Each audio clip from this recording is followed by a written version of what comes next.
திருக்கடல் மூன்றோடு திரண்ட பேர் இமயம் திசை நான்கில் கனியாடி பண்பள உருக்கொண்ட தேசமே எங்கள் பாரதம். பாரதத்தை ஆண்டவன் பரதன். அதனால்தான் இந்த நாட்டிற்கு பரத கண்டம், பரத நாடு, பாரத நாடு என்று வந்தது.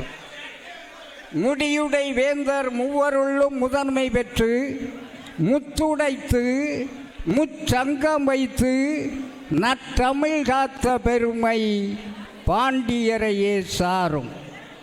பாண்டிய மண்டலத்தில்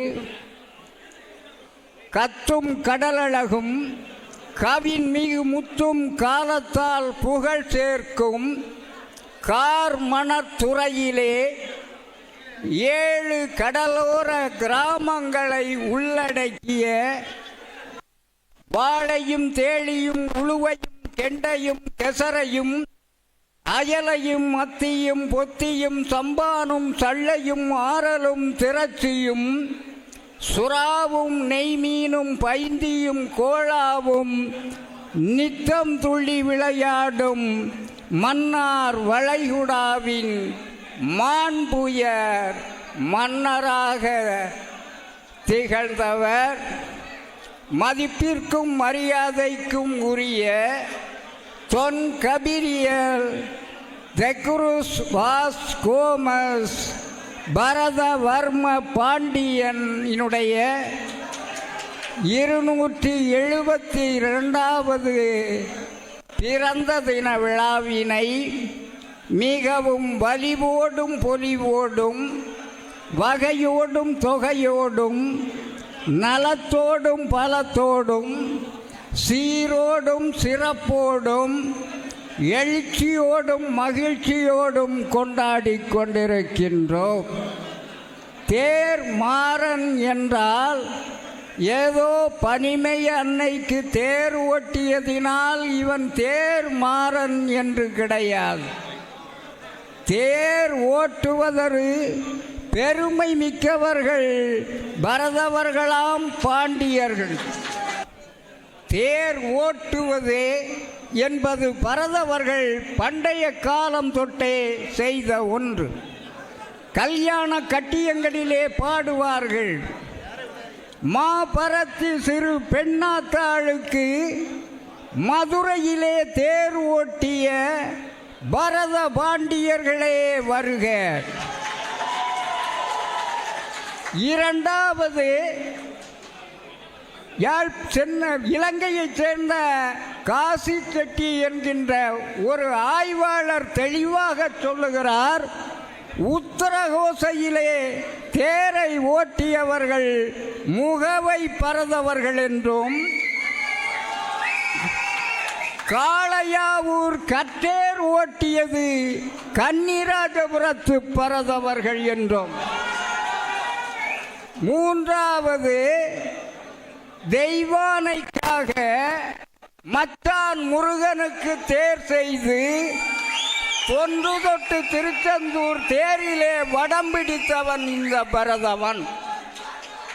அவன் இந்து மதத்தை விடுத்து கத்தோலிக்க திருமறையை தேர்ந்த பின்னும் பலகாலம் வீரபாண்டிய பட்டணத்து பட்டங்கட்டி அந்த திருச்செந்தூர் தேர் வடத்தை பிடித்தார். கத்தோலிக்க குருக்களினுடைய வேண்டுதலும் நிர்பந்தமும் அதை விட்டு கொடுக்க வேண்டிய சூழ்நிலைக்கு வந்துவிட்டது. அதன் விளைவாக தூத்துக்குடியிலே ஒரு தேரை செய்து அவன் வடம் பிடிக்க முற்பட்டான். அந்த தேரை பரதவர்களின் 4வது தேரை உருவாக்கியவர்தான் இதோ இருக்கிற இந்த தேர் மாறன் என்கிற தொன் கபிரியர் தெக்குருஸ் வாஸ் கோமஸ். எனவே தேர் ஓட்டுவது என்பது பரதவர்களுக்கான உரிமை. கத்தோலிக்க திருமறையிலே 1806 முதல் 1947 வரை அதிகாரத்தின்படியும் ஆளுகையின்படியும் தேரினை வடம் எடுத்து கொடுத்தவன் இந்த பரத ஜாதி தலைவனும் சிற்றரசனும் என்பதில் இது கிடையாது. இந்த தேர் ஒரு வரலாற்று சிறப்பு மிக்க தேராக உருவாக்கினான். உத்தரகோச மங்கையிலே இருக்கின்ற தேர் வைத்தான். எங்களுடைய குலதெய்வம் மீனாட்சி என்பதற்காக 4 கிளிகளை அந்த தேரிலே வந்தான். முத்து எங்களுடையது என்பதற்காக முத்து மாலையை கோர்த்து இருந்தான். எனவே இந்த 4வது தேரினுடைய நாயகனுக்கு பரதவர்களாம் பாண்டியர்களுடைய பெயரான மாறன் என்பதை கொடுத்தார்கள். பரதன் தான் பாண்டியன். அதை எங்க நாம் ஊர்ஜிதம் செய்ய முடியும் என்றால், பாண்டிய நாட்டினுடைய கொடி இரட்டை கயலாக இருந்தது. கயல் யாருக்கு உடையது? நமது தாய் சகுந்தலைக்கு துஷ்யந்தன் அணிவித்த கணையாளிலே காணப்படுகின்ற அடையாளம்தான் கயல். எனவே பரதனின் வழி வந்த பாண்டியர்களாம் நாம் அந்த இரட்டை கயலை பொறித்தோம். 2வது சேல் என்கின்ற கடல் மீனை குறிப்பிட்டார். சேல் என்றால் கடல் மீன். அதுவும் பாண்டியர்களுடைய கொடியிலே காணப்படுகிறது. அதன் பின்னாலே கெண்டை என்கின்ற ஒரு மீனும் காணப்படுகிறது. அவன் உள்நாட்டிலே மதுரையிலே ஆட்சிக்கட்டிலே ஏறியபின் உள்நாட்டு நீர் நிலைகளையெல்லாம் ஆண்டு அனுபவித்தவன். எனவே அவன் அதனுடைய அடையாளமாக அந்த கெண்டை மீனை குடித்தான். எனவே அந்த கொடி பாண்டியனுடைய கொடி, பரதவனுடைய கொடி என்பதை நிரூபித்து காட்டினான். பாண்டிய நாட்டினுடைய சின்னம் என்ன என்று கேட்டால் அநேகருக்கு அது தெரிவதில்லை. சிப்பியும் கப்பலும் தான் பாண்டிய நாட்டினுடைய சின்னம். அந்த சிப்பி முத்தை அடையாளமாக கொண்டது, கப்பல் வணிகத்தை அடையாளமாக கொண்டது. பாண்டிய நாட்டை வளமுறச் செய்த ஓர் இனம், ஒரு பரம்பரை பரத இனம். எனவேதான் பரத நாட்டினுடைய அடையாளமாகிய கப்பலும் சிப்பியும் அங்கே இடம்பெற்றிருக்கிறது. இந்த பரதன் பாண்டியனுக்கு மட்டுமா சொந்தம்? காரிஸ் என்கின்ற வரலாற்று ஆய்வாளர் சொல்லுகிறார், குமரி முதல் சிந்து சமவெளி வரை பறந்து விரிந்து கிடந்த ஒரு சமூகம்தான் பரத இனம். இந்த பரத இனம் இந்துஸ்தானிலே கோடர்கள் என்றும், மேற்கு கடற்கரையிலே கொங்கணிகள் என்றும், கிழக்கு கடற்கரையிலே வங்காளிகள் என்றும், தெற்கே தெக்கணம் என்று சொன்னார்கள். தொல்காப்பியம் தோன்றுவதற்கு முன்னாலேயே தோன்றிய ஒரு பண்பாட்டு இனம் இந்த பரத இனம்.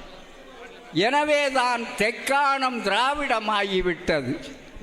நிலநூல் வரலாற்றாளர்கள் சொல்வது, இந்தியாவினுடைய பூர்வீக குடிமக்கள் இந்த பரதவர்கள். திராவிடத்தினுடைய மூல ஜாதி இந்த பரதவர்கள் என்று. பறந்து விரிந்து கிடந்த இந்த பரத வம்சம் சிற்றரசுகளாக இருந்ததையெல்லாம் ஓர் அரசாக மாற்றியதினால் இந்த பரத சக்கரவர்த்தி என்றும், பரத நாடு என்றும், பரத பூமி என்றும், அவன் ஆண்ட வருஷங்கள் பரத வருஷம் என்று ஆகிவிட்டது. எனவே இந்த நாட்டினுடைய பூர்வீக குடிமக்கள், தேசிய இனம் இந்த பரதவர்கள்தான். திராவிடத்தின் மூல ஜாதி இந்த இனம்தான். பாண்டிய நாட்டை ஆண்ட இனமும் இந்த இனம்தான். எனவே இன்று நம்மை குறுக்கி ஏதோ ஒரு 7 ஊரை ஆண்டவர்கள் இவர்கள் என்று வந்துவிட்டார்கள். இந்த பாண்டியாபதி எங்கே தோன்றியது? வரலாற்றாளருடைய கூற்றுப்படி தென்மதுரையிலே. பாண்டியாபதி என்றால் பாண்டிய நாட்டுக்கு அதிபதி. பாண்டியன் உறைந்த கொற்றமும் கொத்தளமும் தான் பாண்டியபதி.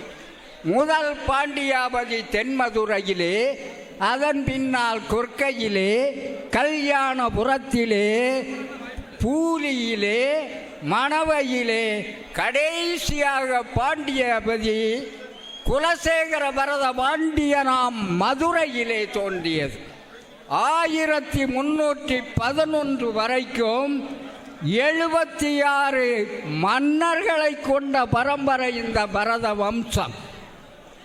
பரதருடைய ஆட்சி வீழ்ச்சி பெற்ற பின்னாலே அவன் தென்பகுதியிலே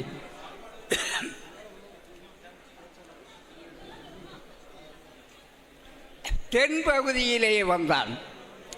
தென்பகுதியிலே அதன் எங்கே அவனுடைய பாண்டியாபதி இருந்தது என்றால், குலசேகர பட்டணத்தை தலைமையிடமாக கொண்டு 18 உள்நாட்டு உள் கிராமங்களையும் 12 கடலோர கிராமங்களையும் கொண்டு குலசேகர பட்டணத்திலே பாண்டியாபதியை தோற்றுவிட்டார்.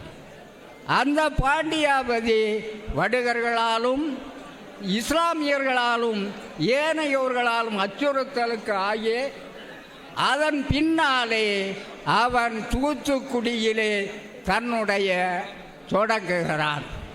அந்த தூத்துக்குடியை தோற்றுவித்தவன் 14ஆம் நூற்றாண்டிலே விக்கிரமபாண்டியன் என்பதை மறந்து விடாதீர்கள். தூத்துக்குடிக்கு சொந்தக்காரன். தூத்துக்குடியை தோற்றுவித்தவன் இந்த பரதவர்ம பாண்டியன். அந்த விக்கிரம பாண்டியன் போர்த்துகீசியர்களுடைய உதவியினால் மத மாற்றமடைந்தார். அநேகர் தவறான தகவல்களை சொல்லுகிறார்கள். புனித சவேரியாரால் நாம் மனம் திரும்பப்பட்டோம் என்று. சவேரியார் வருவதற்கு முன்னாலே சந்தர்ப்பம், சூழ்நிலை, பிரச்சனை, பாதுகாப்பிற்காக நாம் கத்தோலிக்க திருமறையிலே தவழ்ந்தோம். இதனுடைய விளைவு 2 ஆதாயங்களை போர்த்துகீசியர்கள் பெற்றார்கள். ஒன்று, அவர்கள் எண்ணிய மதமாற்றம் நடைபெற்றது. அடுத்து, முத்து வணிகம் அவர்களுக்கு கைபோட்டது. நம்மை ஒரு சிற்றரசனாக அங்கீகரித்தான். முதல் சிற்றரசனுக்கு யுவான் தெக்ரோஸ் பரதவர்ம பாண்டியன். யுவான் என்பது போர்த்துகீசியனுடைய மன்னர் பெயர். தன்னுடைய பெயரையே அவருக்கு கொடுத்தான். அதன் பின்னாலே தெக்ரோஸ் தன்னை போர்த்துகீசியர்களை அணுக தொடர்பாளராக இருந்தவன். பரதவர்ம பாண்டியன் என்பது பாண்டியனுடைய வாரிசு. அன்று தொட்டு 21 இவைகளை இந்த தூத்துக்குடியை தலைமையிடமாக கொண்டு 7 கடலோர கிராமங்களை ஆண்டு வந்தார். அதன் பின்னாலே உலகமெங்கும் இருக்கின்ற பரதவர்களின் ஜாதி தலைவனாக அவரை இருந்தார். எனவே அவருடைய அடையாளம் சங்கு வடிவமான தலப்பாய்.